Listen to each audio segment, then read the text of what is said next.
अस्सलाम वालेकुम, मैं हूं शाहजेब खानजादा। ऑपोजिशन ने एपीसी के जरिए तहरीक चलाने का फैसला किया, मगर तहरीक शुरू होने से पहले ही तनाज़ात का शिकार हो गई है। एपीसी पीछे रह गई, मुलाकातें आगे आ गई। ऑपोजिशन की ऑल पार्टीज कॉन्फ्रेंस के बाद मुसलसल तनाज़ात सामने आ रहे हैं। ऑपोजिशन की अहम जमातों के बयानिए पर सवाल उठ रहे हैं। एपीसी के बाद वफाकी वजीर शेख रशीद ने दावा किया कि एपीसी से 4 दिन पहले पार्लियामेंट लीडरान की आर्मी चीफ और DGISI से मुलाकात हुई थी। बाद में अपोजिशन रहनुमाओं ने इस मुलाकात की तस्दीक की और मौक़िफ़ इख्तियार किया कि उन्हें गिलगित बल्तिस्तान के मामले पर बुलाया गया था, इसलिए वो गए थे, और उन्होंने वज़ीर आज़म की तरफ से इजलास की सदारत ना करने पर भी सवाल उठाया था। इसके बाद शेख रशीद ने फिर से दावा किया कि एक नहीं 2 मुलाकातें हुई हैं और नून लीग के रहनुमा एहसन इकबाल और ख्वाजा आसिफ ने आर्मी चीफ और DGISI से 1-on-1 मुलाकात की। एहसन इकबाल ने ऐसे किसी भी मुलाकात की तरदीद की और आज शेख रशीद ने एक और दावा कर दिया है और इल्ज़ाम लगाया कि JUIF के सरबराह मौलाना फजलुर रहमान भी आर्मी चीफ से 1-on-1 मुलाकात कर चुके हैं। इस हवाले से उन्होंने मौलाना को चैलेंज भी कर दिया। मैं इल्जाम लगा रहा हूं कि मौलाना फजलुर रहमान भी 1-to-1 chief of army staff Qamar Javed Bajwa से मुलाकात कर चुके हैं। हफ्ते तक टीवी पे आकर मुझे बताया जाए कौन सा लीडर ये कहता है कि वो तन्हाई में नहीं मिलता कमर जावेद बाजवा के साथ। मैं हर शहर में एक लीडर को एक्सपोज करूंगा। हफ्ते के दिन लाहौर में बताऊंगा। मैं चार्जशीट करता हूं कि मौलाना फजलुर रहमान कमर जावेद बाजवा को 1-to-1 उन्होंने मुलाकात की। अगर वो गलत समझे किसी चैनल पे आ जाएं, मैं वहां जाने के लिए और ये बताने के लिए तैयार हूं कि फजलुर रहमान भी 1-to-1 मुलाकात करने वालों में शामिल है। मगर 2 दिन पहले मीडिया से बात करते हुए मौलाना फजलुर रहमान ने कहा था कि कोई ये साबित नहीं कर सकता कि वो किसी सीट या ओहदे के लिए आर्मी चीफ से मिले हैं। मैं वो वाहिद आदमी हूँ जिसने कभी न असम्बली की सीट, न कोई ओहदा, न उसकी कोई भीख मांगी है। न इस सिलसिले में कोई साबित कर सकता है कि मैं जनरल बाजवा साहब की खिदमत में हाजिर हुआ हूँ। साफ वाज़ेह कर दूँ इस बात को। फिर ऐसी बात है, इतना ज़िम्मेदार आदमी क्यों कर लेता है? फिर ठीक है, मजलिस में बातें हो जाती हैं, कुछ उन्होंने कहा होगा, कुछ इन्होंने कहा होगा। इस किस्म की बातें पब्लिक में लाकर क्या पैगाम देना चाहते हैं? बुलाते आप हैं, बुलाते आप उस एजेंडे पे हैं और नशर कर रहे हैं आप दूसरी बातें। तो पर्दादारी रखो अपनी बात की, वरना पर्दादारी हो जाएगी। इसके अलावा कल नून लीग के एक और रहनुमा का अस्करी क़यादत से 2 दफ़ा मुलाकात का दावा सामने आया, जिसके बाद आज नून लीग के कायद नवाज शरीफ ने ट्विटर पर पैगाम जारी करते हुए मौक़िफ़ इख्तियार किया कि हालिया वाक़यात से एक बार फिर साबित होता है कि किस तरह बाज़ मुलाकातें 7 पर्दों में छुपी रहती हैं और किस तरह बाज़ की तशहीर करके मर्जी के मायने पहनाए जाते हैं। ये खेल अब बंद हो जाना चाहिए। नवाज शरीफ ने अपने ट्वीट में मज़ीद लिखा कि आज मैं अपनी जमात को हिदायत जारी कर रहा हूँ कि आईने पाकिस्तान के तकाज़ों और खुद मुसल्लह अफवाज को अपने हल्फ की पासदारी याद कराने के लिए आइंदा हमारी जमात का कोई रुकन इनफरादी, जमाती या ज़ाती सतह पर अस्करी और मुतालिका एजेंसियों के नुमाइंदों से मुलाकात नहीं करेगा। नवाज शरीफ ने मजीद कहा कि कौमी दिफा और आइनी तकाज़ों के लिए ज़रूरी हुआ तो जमाती क़यादत की मंजूरी के साथ ऐसी हर मुलाकात एलानिया होगी और उसे खुफिया नहीं रखा जाएगा। मुलाकातों के तनाज़े के मामले पर आज नवाज शरीफ की तरफ से ये बयान सामने आया है। उससे पहले एपीसी में एक जारहाना तकरीर सामने आई थी। नून लीग के सीनियर रहनुमा राना सनाउल्लाह हमारे साथ मौजूद है। राना साहब, बहुत शुक्रिया। राना साहब, आप खुद नवाज शरीफ साहब के बयानिए के ज़ाती तौर पर ज़्यादा करीब हैं।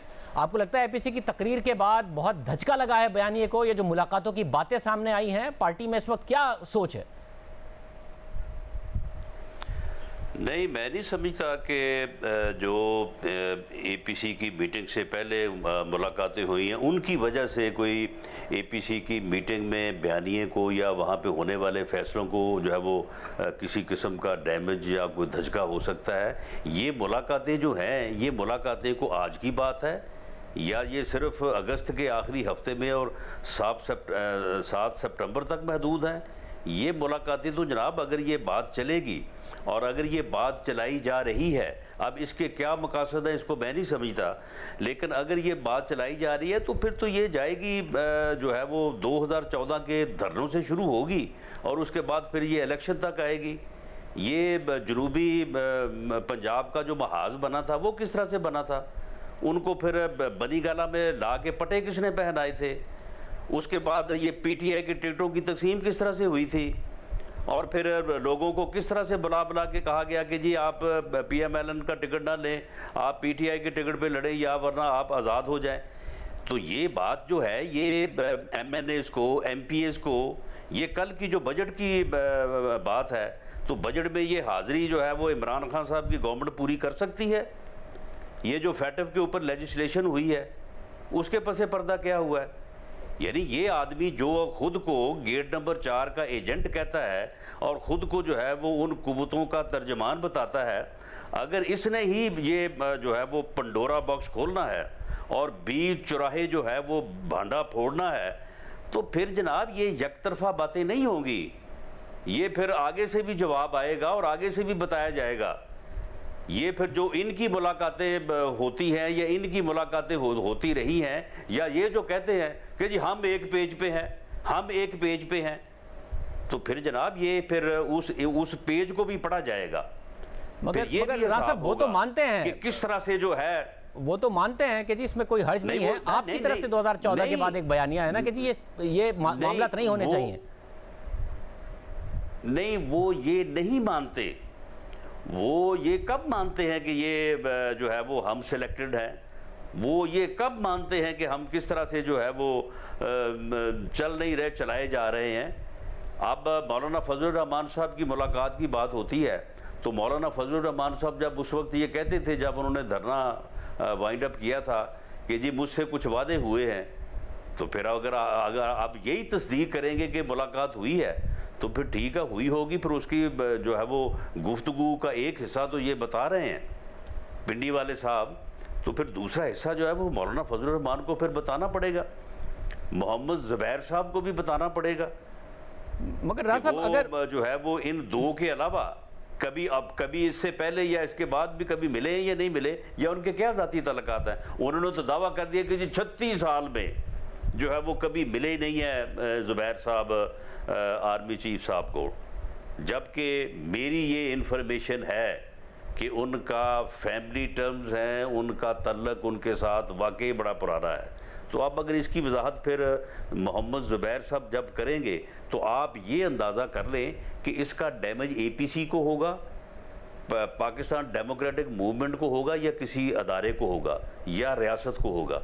इसकी ये पूरी असेसमेंट कर लें। उसके बाद अगर ये तमाशा जो है, अगर किसी का मकसद है कि इसको लगाना है, तो ठीक है, लगाएं वो फिर। मगर राना साहब इस बात को इसी तरीके से आगे बढ़ना चाहिए, या जब आर्मी चीफ ने जो APC से पहले जो मुलाकात हुई उसमें वाजे कर दिया था कि जी अगर आपने इलेक्शन कराने हैं फ्री एंड फेयर और आपको एतराज़ है किसी चीज़ पर, तो आप जाके कानून साजी करें, फौज नहीं आएगी, फौज सिक्योरिटी का काम भी उस वक्त अदा करेगी जब ज़रूरत होगी, नैब का कानून बदलना है तो वो बदल लें। तो वाजे तौर पर कर दिया था, तो उसके लिए अब आपको नहीं कैंपेन करनी चाहिए कि जी अब कानून साजी करें, उसके लिए नहीं प्रेशराइज करना चाहिए, बजाय इसके कि अब ये सारी की सारी डिबेट इस तरीके से आगे बढ़ रही हो? शाहजेब फैटफ के ऊपर कानून साजी हुई है ना, नैब के ऊपर भी जो है वो डिस्कशन हुई है ना, स्पीकर हाउस में हुई है ना, कौन कौन था वहाँ पे, किस तरह से हुई है? तो फिर अगर इन चीज़ों को जो है वो फिर ओपन अप करना है, तो फिर आ जाए, फिर मैदान लगा ले। ये फिर हर चीज़ जो है वो फिर छुपी तो नहीं रहेगी। मगर राना साहब मामला ये है कि ये किस तरफ को चल पड़े हैं, ये क्या चाहते क्या हैं? ये यानी ये जो अनगाइडेड मिसाइल जो है, ये जो फायर हो रहा है, ये अपनी तरफ से समझ रहे हैं कि शायद ये अपोजिशन के ऊपर या APC के ऊपर हो रहा है, या पाकिस्तान डेमोक्रेटिक मूवमेंट पे हो रहा है। नहीं, ये वहाँ पे नहीं हो रहा, ये किसी और जगह जाके लगेगा। नहीं, मगर राना साहब इस वक्त आपको नहीं लगता कि करेगा और हुकूमत इससे महफूज नहीं रहेगी? आपको नहीं लगता कि हुकूमत का तो इसमें फ़ायदा ही फ़ायदा है? हुकूमत खामोशी से देख भी रही है कि हो क्या रहा है, क्योंकि वो शेख रशीद साहब ने भी कहा कि जी अब वाहिद चॉइस इस वक्त इमरान खान ही बन गए। दूसरा जो दो तरफा आपको नुकसान हो रहा है, एक बयानिए को नुकसान हो रहा है कि जी मुलाकातें होती रही, दूसरा शहबाज शरीफ को नुकसान हो रहा है जो इस बात पर यकीन रखते हैं कि जी रास्ता निकालना चाहिए, क्योंकि नवाज शरीफ साहब ने अब कह दिया कि जो मुलाकात होगी कौमी सलामती के मामले पर भी हुई तो खुफिया अब कुछ नहीं होगा। तो नुकसान तो दो तरफा आप ही को हो रहा है, शहबाज शरीफ साहब को भी और नवाज शरीफ साहब के बयानिए को भी। नहीं देखें, इसमें बड़ी सीधी बात है कि मियाँ शहबाज शरीफ साहब ऑन रिकॉर्ड हैं। देखें, ये मुलाकात जो है, जिस मुलाकात की बुनियाद पे दूसरी मुलाकातों को जो है वो खज्जल किया जा रहा है, जिनको जो है वो हशर नशर जिनका किया जा रहा है, उन मुलाकातों में और इस मुलाकात में फ़र्क है। देखें वो मुलाकात नहीं होती जो जहाँ पे 20 लोग बैठे हैं और उन लोगों के दरमियान जो है वो अगर मैं भी बैठा हूँ या कोई और भी बैठा है तो वो तो वहाँ पे जो है वो गिलगित बल्तिस्तान का जो है वो मामला डिस्कस हुआ। बुनियादी तौर पे वो मामला था, सिक्योरिटी कंसर्न था, और ये कहा जा रहा है कि वहाँ पे फ़िरका वाराना जो है वो जज्बात की नोयत को ऐसी बनती जा रही है कि खुदा ना खास्ता वहाँ पे कोई मुश्किल पेश आ सकती है, और वहाँ पे पेश आने वाली मुश्किल जो है वो बाद में फिर पूरे खित्ते को जो है अपनी लपेट में ले सकती है। तो उसके ऊपर अगर सिक्योरिटी कंसर्न के ऊपर जो है वो सिक्योरिटी रिलेटेड अदारे जो हैं वो पॉलिटिशियन से, पार्लिमानी लीडर से बात करते हैं या करना चाहते हैं तो इसमें कोई हर्ज नहीं है। लेकिन अब बात यह है कि उस मुलाकात को पहले तो उसने नशर किया कि मेरी ब्रेकिंग न्यूज़ लग जाए कि जी मैं भी वहाँ पे था और वहाँ पे फ़लाँ भी था, फ़लाँ पहले आ गया, फ़लाँ बाद में आ गया, फिर मैं एक कॉर्नर में बैठा रहा, ये फिर वहाँ से खड़े रहे, फिर मैं निकल आया। उसके बाद फिर ये आगे शुरू हो गए। तो जब फिर आगे शुरू होंगे तो वो चीज़ें जो हैं वो चीज़ें वाकई जो है वो मुनासिब नहीं हैं, और उनमें कोई एक फ्रीक जो है वो आप उसको ना मुर्दे इल्ज़ाम ठहरा सकते हैं, ना उसमें जो है वो उसको कोई आप जो है वो नुकसान पहुंचा सकते हैं। उसमें जितना नुकसान होगा वो उन अदारों का होगा या उन लोगों का होगा जिन लोगों के लिए वो मुलाकातें करनी जो है। अगर मेरे हल्फ में है कि ये मैंने मुलाकात नहीं करनी तो फिर नुकसान मुझे होगा या आपको होगा। और जहाँ तक बात सियासतदानों की, सियासतदानों का तो मुलाकातों के अलावा और काम ही कोई नहीं है, तकरीर करने के, बयान देने के अलावा और काम ही कोई नहीं है। हमने तो ये काम करना ही करना है। मगर इसलिए ये जो अनगाइडेड मिसाइल फायर हुआ है ना, ये शाहजेब, ये हुकूमत, इस हुकूमत को ले बैठेगा। ये हुकूमत के ऊपर ही जो है ना इस फायर ने लगना है। ये अपोजिशन का कोई नुकसान नहीं कर सकेगा। और शहबाज शरीफ साहब हर बात से इस वक्त अग्री करते हैं, जो नवाज शरीफ साहब ने तकरीर की वो भी, बाद में जो कुछ हो रहा है उससे भी, और आज जो नवाज शरीफ साहब ने कह दिया कि आइंदा मुलाकातें कोई खुफिया नहीं होंगी, जो होगा आवाम को बताकर, आवाम के सामने रखकर होगा। अगर कौमी सलामती की किसी इशू पर मिलना भी पड़ा, ये सब चीज़ों से मुतमईन है और सब चीज़ों से मुत्तफिक हैं शहबाज शरीफ साहब।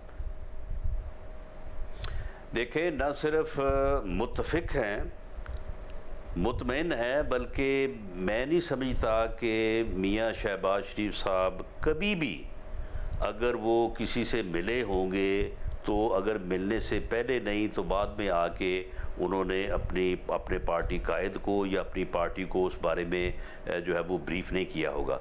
मियाँ शहबाज शरीफ जब भी पार्टी मीटिंग्स होती हैं उसमें अपना नुक्ता नज़र वो बड़ा सबके सामने रखते हैं। तो यही तो कह रहा हूँ साहब के एक गुड कॉप बैड कॉप, वो ये समझते हैं। एक जो गुड कॉप बैड कॉप था, तो गुड कॉप की तो गुंजाइश ही खत्म कर दी आप लोगों ने, तो है ही नहीं शहबाज शरीफ साहब। नहीं, गुड बैड की बात ही नहीं है। मामला ये है कि मियाँ शहबाज शरीफ का ये मौक़िफ़ है कि इस मुल्क की बेहतरी के लिए, इस रियासत की बेहतरी के लिए जो है ये महाज आराई के जो हालात हैं ये दुरुस्त नहीं है। हमें मिल के सबको जो है वो आगे बढ़ना चाहिए, और इसके लिए वो हमेशा कोशिश भी करते हैं, अपनी बात भी करते हैं। लेकिन पार्टी में जब आफ्टर डिस्कशन एक फ़ैसला हो जाए वो हमेशा उस फैसले के साथ खड़े होते हैं, और कभी वो एक इंच भी जो है वो आगे पीछे नहीं हुए। अब ये फैसला हो गया है, सवाल ही पैदा नहीं होता कि मियाँ शहबाज शरीफ जो है वो इस फैसले के ऊपर जो है वो किसी किस्म का उनको कोई रिजर्वेशन हो या वो इस फैसले को जो है वो आगे पीछे करें। वो बिल्कुल जब भी मिलेंगे वो एलानिया तौर पे मिलेंगे, और ये होना भी ऐसे ही चाहिए। और साहब पार्टी खुफिया मुलाकातों ने तो बेड़ा गर्क किया है इस मुल्क का। और पार्टी के MNAs और MPs क्या समझते हैं? ज़ाहिर है आपकी पार्टी ने 2-2.5 साल में जेलें भी भुगती हैं, आपने तो खुद जेलें भुगती हैं। वो समझते हैं कि यही सही रास्ता है जिस पर पार्टी जा रही है, और नवाज शरीफ साहब का जो बयानिया है उसी पर अब हमें इस तरीके से आगे बढ़ना चाहिए। नहीं तो जो MNA MPs को टेलीफोन आते हैं भी आओ मिलो, और जो नहीं जाते उनके कॉन्सिक्वेंसेज होते हैं। यानी ये मैं ये कह रहा हूँ कि कुछ हकीकतें जो है ना उनको आप बीच चौराहे जो है अगर उनका भांडा फोड़ेंगे तो ये बात जो है वो बड़ी दूर तक आगे जाएगी। ये अनगाइडेड मिसाइल जो है ना ये अपने ऊपर भी इसने चल जाना है, और ये हुकूमत के ऊपर ये चल रहा है। मामला ये है कि ये चीज़ें, ये हकीकत है, लेकिन इस हकीकत के साथ आप आगे नहीं बढ़ सकते। इस हकीकत को जो है वो ख़त्म करना हो और आगे बढ़ना होगा, और आइंदा जो मुलाकात हो वो बाकायदा एलानिया होनी चाहिए, पार्टी के जो है वो नॉलेज में होनी चाहिए। इससे मैं समझता हूँ कि इस किस्म की गलतफहमियाँ जो ये पिछले 2-3 दिन से पैदा हुई हैं, ये बड़ा डैमेज करेंगी ये चीज़ें जो हैं। और ये सिर्फ जो है वो सियासतदानों को नहीं, दूसरे फ्री को भी करेंगी और पार्लियामेंट को भी करेंगी। अब पार्लियामेंट का जो हाल है तो आप इसको समझते हैं कि ये सॉवरन है, ये इंडिपेंडेंट है। बहुत शुक्रिया राना सनाउल्लाह साहब हमारे साथ मौजूद थे। गुफ्तगू आपने सुनी। प्रोग्राम में एक ब्रेक शामिल करते हैं। आज अहम समाअत हुई, हुकूमत कॉन्फिडेंट है कि शहबाज शरीफ साहब गिरफ्तार होंगे, क्या वो अदालत में आपके सामने रखेंगे? ब्रेक के बाद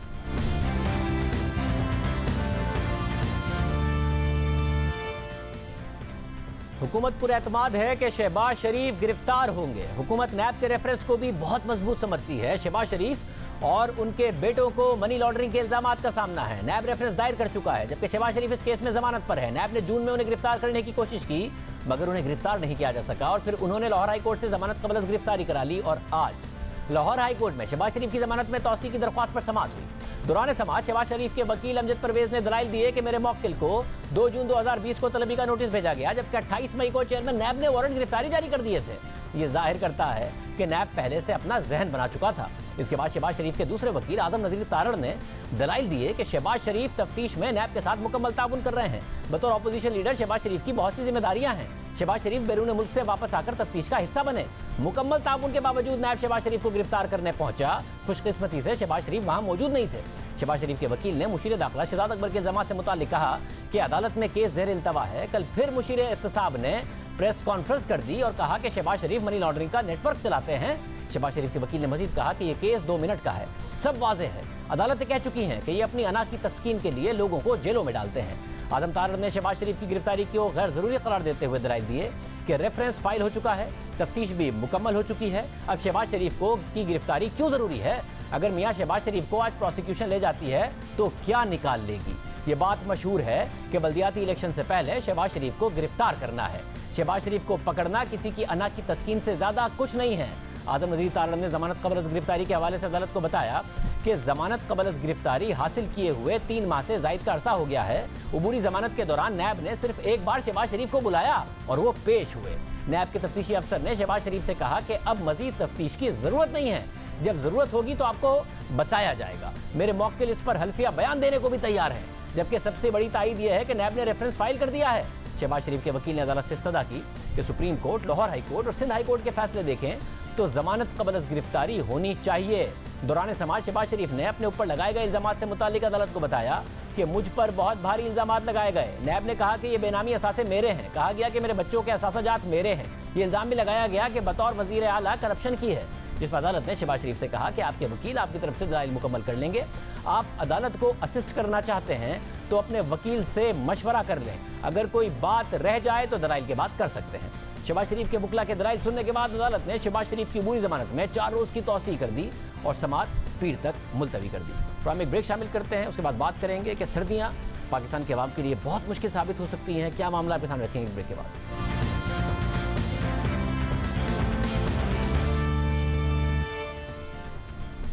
अभी सर्दियां आई नहीं हैं, मगर कराची में गैस का बहरान सामने आ गया है। घरों में गैस का दबाव गर्मियों में ही कम हो गया है कि इलेक्ट्रिक गैस का दबाव कम मिलने की वजह बताकर 12-12 घंटे की लोड शेडिंग कर रही है। कि इलेक्ट्रिक का कहना है कि हमारे 5 पावर प्लांट हैं, जिनमें से 4 गैस पर चलते हैं और 1 फर्नेस ऑयल पर चलता है। गैस का प्रेशर कम होने की वजह से बिजली की पैदावार मुतासिर हो रही है। जबकि सुई सदन गैस कंपनी का कहना है कि इस वक्त कंपनी को 150 मिलियन मेट्रिक क्यूबिक फीट की कमी का सामना है और ये फर्क सर्दियों में बढ़कर 300 MMCFD हो जाएगा। यानी सर्दियों में सूरत हाल मजीद संगीन हो जाएगी। वफाकी हुकूमत ये समझती है कि कराची में गैस की किल्लत की जिम्मेदार सिंध हुकूमत है। 2 दिन पहले वफाकी वजीर उमर अयूब ने ट्वीट किया कि कराची में गैस की कमी का बराह रास्त ताल्लुक सिंध हुकूमत से है, क्योंकि सिंध हुकूमत SSGC को नई लाइन डालने की इजाज़त नहीं दे रही। हम के इलेक्ट्रिक को 100 MMCFD RLNG दे रहे हैं। मजीद सप्लाई के लिए नई लाइन की जरूरत होगी। उमर अयूब के इस ट्वीट पर आज साबिक वजीर खजाना मिफ्ता इस्माइल ने जवाब दिया और उन्होंने लिखा कि उमर भाई, मैं माजरत के साथ कहना चाहूँगा कि आप जो कह रहे हैं वो दुरुस्त नहीं। जब आप कराची को LNG का 100 MMCFD दे रहे हैं, आप मजीद LNG भी दे सकते हैं, क्योंकि LNG टर्मिनल्स की सलाहियत इससे ज़्यादा है। आप जिस पाइपलाइन की बात कर रहे हैं, इसका कराची के लिए LNG से कुछ लेना देना नहीं। फिर वजीर आला सिंध के तर्जुमान मुर्जा वहाब ने ट्वीट किया कि उमर अयूब और मिफ्ता इस्माइल को मुखातिब करके उन्होंने लिखा कि मैं आप दोनों से मुत्तफिक नहीं। सिंध को आइन के आर्टिकल 158 के तहत सिंध से निकलने वाली गैस मिलनी चाहिए। वफाकी हुकूमत की नाअहली की वजह से सूरत हाल बहुत ख़राब हुई है। आज वफाकी वजीर उमर अयूब और वजीर आजम के मामले खुसूसी बराए पेट्रोलियम नदीम बाबर ने प्रेस कॉन्फ्रेंस की और मौक़िफ़ अख्तियार किया कि इस वक्त सुई सदन गैस कंपनी को 250 MMCFD की किल्लत का सामना है। सर्दियों में ये 400 MMCFD तक बढ़ जाएगी, जबकि सुई नॉर्दर्न गैस कंपनी को 300 से 350 MMCFD गैस की किल्लत का सर्दियों में सामना होगा। उन्होंने साथ ही नून लीग पर इल्ज़ाम लगाया कि इन्होंने 5 साल में तेल और गैस के कुएं तलाश करने का कॉन्ट्रैक्ट ही नहीं दिए जो हमने आकर दिए। 2 दिन पहले द न्यूज़ में खालिद मुस्तफ़ा की खबर छाया हुई जिसके मुताबिक सर्दियों में गैस की किल्लत 1000 मिलियन क्यूबिक फीट योमिया तक पहुंच जाएगी, इसलिए इंडस्ट्रीज कमर्शियल इस्तेमाल के लिए CNG और दीगर सेक्टर्स के लिए गैस दस्तयाब नहीं होगी, क्योंकि घरेलू सार्फिन के लिए गैस पूरी करना मुश्किल हो जाएगा। बड़े शहरों में भी गैस सिर्फ खाने पकाने के वक्त दस्तयाब होगी। खुद वजीर आजम इमरान खान भी खबरदार कर चुके हैं कि सर्दियों में गैस का मसला होगा और आइंदा सर्दियों में इससे ज़्यादा मसला होगा। जो ये सिचुएशन है, ये जो मैंने देखी है, मैं इसलिए अलार्म्ड हूँ क्योंकि मुझे नज़र आ रहा है इस सर्दियों में हमें प्रॉब्लम आना है, लेकिन अगली सर्दियाँ इससे बहुत बड़ा प्रॉब्लम आने वाला है। इन सर्दियों में मसला होगा, अगली सर्दियों में उससे भी बड़ा मसला होगा। खुद वज़ीर आज़म कह रहे हैं अब इल्ज़ाम तराशी से ये मसला हल नहीं होगा। हल क्या है? इसके लिए हमने वफाकी वज़ीर पेट्रोलियम उमर अयूब को दावत दी, मगर वो नहीं आए। फिर हमने साबिक वज़ीर ख़जाना और सुई सदन गैस कंपनी के साबिक चेयरमैन मिफ्ता इस्माइल को दावत दी, जो हमारे साथ मौजूद है। मिफ्ता साहब, बहुत शुक्रिया। मिफ्ता साहब, आप जिम्मेदार हैं, सिंध हुकूमत जिम्मेदार है या तहरीक इंसाफ की वफाकी हुकूमत जिम्मेदार है कि ये बहुत बड़ा मसला इस वक्त खड़ा हुआ है आवाम के लिए? असल में मसला जो है वो 2 साल की हुकूमत की कोताही है और 2 साल से उनको ये गैस नहीं लेके आए। देखें, इस वक्त SSGC के सिस्टम में मैक्सिमम 1200 MMCFD आ सकती है अगर सारे ऑयल और गैस वेल्स चल रहे हों, और 1100 आ सकती है SNGPL के सिस्टम में, ये होती है 3300। और अगर आप 1200 भी लेके आते हैं, 2300 होती है, और अगर आप 1200 भी लेके आते हैं तो आपकी टोटल जो गैस होगी वो पाकिस्तान के अंदर अबाउट 34-3500 MMCFD होगी, जबकि डिमांड जो है वो आपकी 5000 से ज़्यादा है सर्दियों के अंदर। ख़ास तौर पे अगर आप सिर्फ LNG चला रहे हो या गैस चला रहे हो और अच्छा फ्यूल, इफिशिएंट फ्यूल, सस्ता फ्यूल चला रहे हो। तो हुकूमत ने पिछले 2 साल में कुछ भी नहीं किया। हम बात कर रहे थे तीसरा टर्मिनल की, इन्होंने आके अपनी पहली ECC मीटिंग में तीसरे टर्मिनल की बात करी, वो नहीं करा। इन्होंने अगर एंग्रो और PGPL के टर्मिनल में उनको कहते हैं कि आप बड़ी लेके आ जाएं, FSRU बड़ी शिप्स लेके आ जाएं जो 690 कर सकती है एंग्रो की शिप, वो अगर 1000 की ले आते हैं तो वो काम हो जाता। ये जो पाइपलाइन थी ये भी इन्होंने नहीं डाली है। 17 किलोमीटर लंबी पाइपलाइन है जो स्टील मिल से जाती है पाकलैंड के टर्मिनल तक। इस स्टील मिल की पाइपलाइन के अंदर फर्स्ट ऑफ ऑल अगर ये चाहें तो ये 12 किलोमीटर तो गवर्नमेंट का एरिया है, सिंध गवर्नमेंट का 5 किलोमीटर का एरिया है। सिंध गवर्नमेंट ने अप्रूवल दे दी है, चीज़ें रेवेन्यू डिपार्टमेंट में फंसी हुई हैं, इसको लेकर सॉल्व करते। हमने भी सिंध गवर्नमेंट से राइट ऑफ वे लिया था, 1000 मरतबा हम दूसरे इदारों को इस्तेमाल करते थे और हम ये चीज़ें करते थे। ये इन्होंने पिछले 2 साल में कुछ भी नहीं किया। जहाँ तक कराची की बात है, वो इस वक्त चाहें तो कराची को 200, 300, 400 LNG दे सकते हैं, वो कोई मसला नहीं है। ये जो पाइपलाइन है, इससे आप सपोजिटली 1300 से ज़्यादा गैस लेके आएँ तो आपको ये पाइपलाइन की ज़रूरत है। 1300 तो एग्जिस्टिंग पाइपलाइन कर सकती है, इस वक्त ये सिर्फ 1150। नहीं, ये कह रहे हैं कि पाइपलाइन नहीं कर सकती, टर्मिनल पर कैपेसिटी मौजूद है, मगर पाइपलाइन होगी तो फिर ही हम दे सकेंगे। पाइपलाइन में कैपेसिटी नहीं है अगर 200 एडिशनल देनी। भाई, हमने भी पाइपलाइन लगाई है ना, हमने कराची से लेके लाहौर तक 1000 किलोमीटर 1300 किलोमीटर की पाइपलाइन लगाई है। तो लगाते हमने 2 साल के अंदर पूरी पाइपलाइन लगाई है 1.2 बिलियन क्यूबिक फीट की। ये कह रहे हैं कि हम 17 किलोमीटर नहीं लगा सकते। एक तो ये अपनी नाअहली का खुद ही इजहार कर रहे हैं, उसको छोड़ दें। जो एग्जिस्टिंग पाइपलाइन है उसमें 1300 मिलियन क्यूबिक फीट गैस जा सकती है, जब तक टेस्ट प्रूफ कर चुके हैं, और आप 1100 लेके आ रहे हैं। तो इसका मतलब है कि 150, 160 तो आप एग्जिस्टिंग सिस्टम में और गैस ला सकते हैं, वो तो आप ला सकते हैं। जो उमर भाई ने ट्वीट किया था, जो कि गलत ट्वीट था, वो ये था कि वो ये कहते हैं कराची को हम और गैस दे सकते हैं। कराची को तो बिल्कुल दे सकते हैं, कराची को तो आप 300 LNG और दे दें, कोई मसला नहीं है। 300 क्यूबिक फीट LNG और दे दें, वो मसला नहीं है। नॉर्थ का हिस्सा देंगे तो अभी वहां पर कमी नहीं है, नॉर्थ में वहां कमी हो जाएगी फिर। जी बिल्कुल, ये कह रहा हूँ ना कि जब वो कह रहे थे कि कराची के मसला ये है कि हमने पाइपलाइन नहीं लगाई सिंध हुकूमत से, तो वो बात गलत थी। आप कराची को तो और दे सकते हैं, लेकिन आपने पाकिस्तान के लिए इंतजाम नहीं किया। अब आप देखें कि जब गैस की शॉर्टेज होगी, और खान साहब और नदीम भाई और तमाम लोग ये जब खुद कह रहे हैं कि गैस की शॉर्टेज होगी, इनफैक्ट प्राउडली अनाउंस कर रहे हैं, तो भाई आप किस चीज़ की तनख्वाह ले रहे हैं, आप किस चीज़ की हेलीकॉप्टर की राइड ले रहे हैं 2 साल से। वैसे मगर उन्होंने आप पर जिम्मेदारी डाली है। आपने कहा कि आपने 5 सालों में ऑयल एंड गैस के कोई ब्लॉक्स नहीं अवार्ड किए, उन्होंने आते ही किए हैं। अक्टूबर में मजीद करने जा रहे हैं और दिसंबर में 7 ऑफशोर ब्लॉक्स भी ऑक्शन होंगे। आपने 5 सालों में कुछ नहीं किया ऑयल एंड गैस का। शादिब भाई 115 डिस्कवरीज हमारे दौर में हुई हैं, विच इज़ अ रिकॉर्ड। ये डिस्कवरीज जो हमने करी हैं वो अवार्ड पहले से हुए हुए थे, लेकिन हमने काम कराया। ऑलरेडी इतने अवार्डेड ब्लॉक्स थे जिसके अंदर काम हो रहा था, जिसके अंदर वो काम अभी ख़त्म नहीं हुआ, और उसके बाद फिर सिक्योरिटी एजेंसी से परमिशन लेना कि लोग वहाँ पे जाके काम कर सकें, लॉ एंड ऑर्डर की वजह से बड़ा मुश्किल था और काफ़ी अरसे तक परमिशन भी नहीं मिली।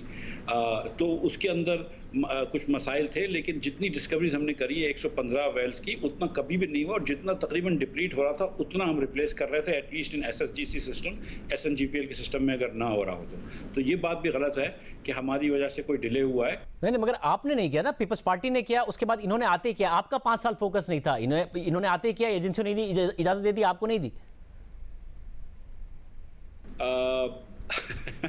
अब मैं इसका क्या जवाब दूं? मुझे ये पता है कि जब अब्बासी साहब वज़ीर आज़म बने थे तो इन्होंने NSC की मीटिंग में भी बाजवा साहब से रिक्वेस्ट करी थी कि एजेंसीज़ ने, अब क्योंकि लॉ एंड ऑर्डर बेहतर हो गया है, तो सिक्योरिटी एजेंसीज़ को ज़रा सा आप पुश करें कि वो हमको जल्दी परमिशन दें, बहुत नए ब्लॉक्स अवार्ड करने की भी, और जिधर ब्लॉक्स अवार्ड हो गए वहाँ पर लोगों को काम करने की इजाज़त देने की, क्योंकि ये मुश्किल एरियाज़ हैं, कुछ सिंध के अंदर हैं, कुछ बलूचिस्तान में, कुछ KP के अंदर, तो वो एरियाज़ थे। तो agencies are also very careful in awarding, giving permissions to foreigners etcetera या टेक्निकल लोग टू वर्क देयर।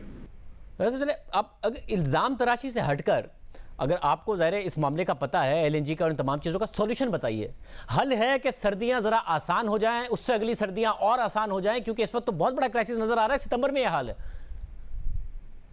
भाई देखिए, फ़र्स्ट ऑफ ऑल नए ब्लॉक्स भी अगर आ जाते हैं तो उनको टाइम लगता है, और ज़रूरी नहीं है कि हर ब्लॉक आ जाए। पाकिस्तान में एवरेज पे 3.5 वेल्स पे एक लगती है, और अगर ब्लॉक भी आता है तो 50, 60, 70 मिलियन क्यूबिक फीट गैस का एवरेज लगता है। बड़ी मुश्किल से, रेयरली 50 साल में एक मरतबा आपको सुई जैसी हिट होती है, वरना हिट कम होती है, 100 की आ जाएगी। So even new finds are not a solution. और दूसरी बात ये कि कोहाट और करक वगैरह में जो नई फाइंड्स थी वो $5 की गैस मिल रही है। आपको LNG दुनिया में सस्ती मिल रही थी, बीच में $2 की गैस मिल रही थी। अब जो इन्होंने नए ठेके करे हैं वो 11.5 पे लेके आए, विच इज़ तो इतने तो हम लॉन्ग टर्म ठेके 2 साल पहले कर रहे थे। अब इतनी सस्ती गैस हो गई, लेकिन फिर भी इन्होंने वक्त ज़ाया कर दिया। लेकिन इसका सलूशन यही है कि आप LNG का टर्मिनल एक और लगाएं, इन टर्मिनल्स की कैपेसिटी बढ़ाएं और पाइपलाइन लगाएं। इन्होंने कुछ भी नहीं किया, इन्होंने 1 किलोमीटर पाइपलाइन नहीं डाली, इन्होंने एक कैपेसिटी टर्मिनल की नहीं बढ़ाई 1 मिलियन क्यूबिक फीट से, इन्होंने एक नया टर्मिनल नहीं लगाया। तो ये किस चीज़ का इंतजार कर रहे हैं? ये चीज़ें कर लें तो काम हो जाए। यानी नए टर्मिनल से पहले एग्जिस्टिंग टर्मिनल के साथ कोई सॉल्यूशन है कि कम से कम मुश्किलात कम हो जाए? इनको ये बात करनी चाहिए टर्मिनल ऑपरेटर से कि भाई ये शिप जो है तुम्हारी 690 की और 750 की, इसको चेंज करके बड़ी शिप ले आओ। वो 6-8 महीने में आ जाएगी। अगले साल के लिए इनको किसी टर्मिनल को अभी फॉरेन टर्मिनल की इजाज़त दे देनी चाहिए। और अब तो 2 टर्मिनल हुकूमत में लगे थे, अब तो प्राइवेट सेक्टर में एक्सॉन लगाने के लिए तैयार था, लकी ग्रुप के साथ SFI ग्रुप लगाने के लिए तैयार था। बड़े लोग उस वक्त इंटरेस्ट ले रहे थे, लेकिन अब आप ये देखें ना कि पोर्ट कासिम वाले जो मैरीटाइम अथॉरिटी वाले हैं वो कैसी कैसी बातें करते हैं इन्वेस्टर्स से, कुछ लीगल और कुछ नॉट सो लीगल बातें करते हैं वो। तो उसके बाद आप इन्वेस्टर्स को डिस्करेज कर रहे हैं। अब मैं क्या बोलूँ, हम तो करप्ट लोग हैं, ये तो दूध में नहाए हुए हैं, लेकिन बातें ये अजीब अजीब कर रहे हैं। उसके बाद इसकी वजह से फिर इन्वेस्टर भी नहीं आ रहा है। नहीं, मगर ये मैं समझा नहीं, आप क्या बातें कर रहे हैं? बात की तो मुकम्मल कीजिए, क्या बातें कर रहे हैं? भाई आप जरा सा पूछ लीजिए ना इन्वेस्टर से, शाहजेब खानजादा साहब, आप तो इन्वेस्टिगेटिव जर्नलिस्ट हैं, पूछ लीजिए कि ये जो कितनी मैरीटाइम मिनिस्ट्री वाले कितनी तकलीफ दे रहे हैं पोर्ट कासिम पे नए टर्मिनल की इजाज़त देने के लिए, और क्या क्या चीज़ें मांग रहे हैं, वो पूछ लीजिए इनसे। मुझसे क्यों बुलवा रहे हैं आप? नहीं, अगर बात आपने छेड़ी है तो मुकम्मल भी आप ही करेंगे, वरना कम से कम फिर ऐसा सोल्यूशन बताइए जो हुकूमत शॉर्ट टर्म की बुनियाद पर फौरी तौर पर कर सके। अब फौरन ये फिल फॉर हो सकता है कि आप शिफ्ट चेंज करा दें, 3-4-5 महीने के अंदर ही हो जाएगा। आप नया टर्मिनल लगा दें, 1 साल में हमने लगाया था, चलो इनसे 2 साल में लग जाएगा, तो 2 साल में एक नया टर्मिनल लगाएगा। आप प्लानिंग तो करें। 23,000 मेगावाट हम बिजली लगा के गए, आप वो बिजली भी नहीं चला सकते। बहुत शुक्रिया, मिस्टर इस्माइल साहब हमारे साथ मौजूद थे। इन सर्दियों की तो सूरत हाल बहुत ही बुरी नजर आती है, ज़्यादा अगली सर्दियों का भी बता रहे हैं मिस्टर इस्माइल साहब, सोल्यूशन बता रहे हैं। प्रोग्राम में ब्रेक शामिल करते हैं, काम पर बात करेंगे ब्रेक के बाद।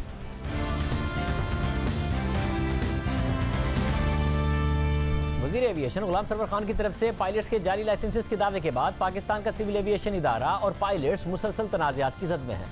पहले यूरोपीय एविएशन सेफ्टी एजेंसी ने पाकिस्तान एयरलाइंस को अपनी फ़िज़ाई हदूद इस्तेमाल करने से रोक दिया, और अब आलमी एविएशन इदारे ने पाकिस्तान सिविल एविएशन को नए लाइसेंस जारी करने के अमल को मुअत्तल करते हुए मौजूदा तमाम लाइसेंसेस का दोबारा जायजा लेने की तजवीज़ दी है। आलमी सिविल एविएशन के 18 सितंबर के खत के मुताबिक पाकिस्तान की सिविल एविएशन को पायलट्स को नए लाइसेंस जारी करने और मुअत्तलशुदा लाइसेंसेस बहाल करने से पहले अपने लाइसेंस जारी करने के निज़ाम को बेहतर और मुस्तहकम बनाना चाहिए, ताकि मुस्तकबिल में ऐसी बेज़ाब्तियों और ख़राबियों से बचा जा सके।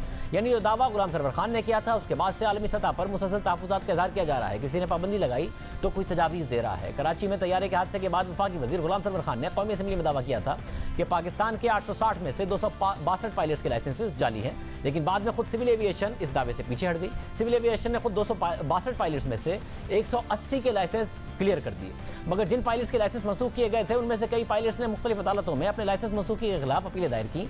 उनमें से एक अपील की समाअत के दौरान chief justice Islamabad high court justice Athar Minallah ने सिविल एविएशन के डायरेक्टर जनरल की अदम तैनाती और सेक्रेटरी सिविल एविएशन की जानिब से लाइसेंसेस मंसूख करने पर सवाल उठाते हुए कहा था कि कैसे इतना बड़ा इदारा 2 साल से बगैर किसी डीजी के काम कर रहा है। जब गुज़िश्ता रोज़ इसी केस की समाअत के दौरान जस्टिस अतर मिनल्ला ने रिमार्क्स दिए कि पायलट्स के लाइसेंस मंसूख करने का फैसला करना डीजी सिविल एविएशन का इख्तियार है, जबकि यहाँ डीजी की गैर मौजूदगी में सेक्रेटरी सिविल एविएशन ने पायलट्स के लाइसेंस मंसूख किए, जो कि चैलेंज भी हो सकता है। अटॉर्नी जनरल ने अदालत को यकीन दहानी करवाई कि डीजी की तैनाती का अमल 4 हफ्तों में मुकम्मल कर लिया जाएगा, जिस पर अदालत ने हिदायत जारी की कि डीजी की तैनाती के बाद पायलट्स के लाइसेंस की मनसूखी का मामला उनके सामने रखा जाए और केस की अगली समाअत 19 अक्टूबर के लिए मुलतवी कर दी। इड़ा दीजिए।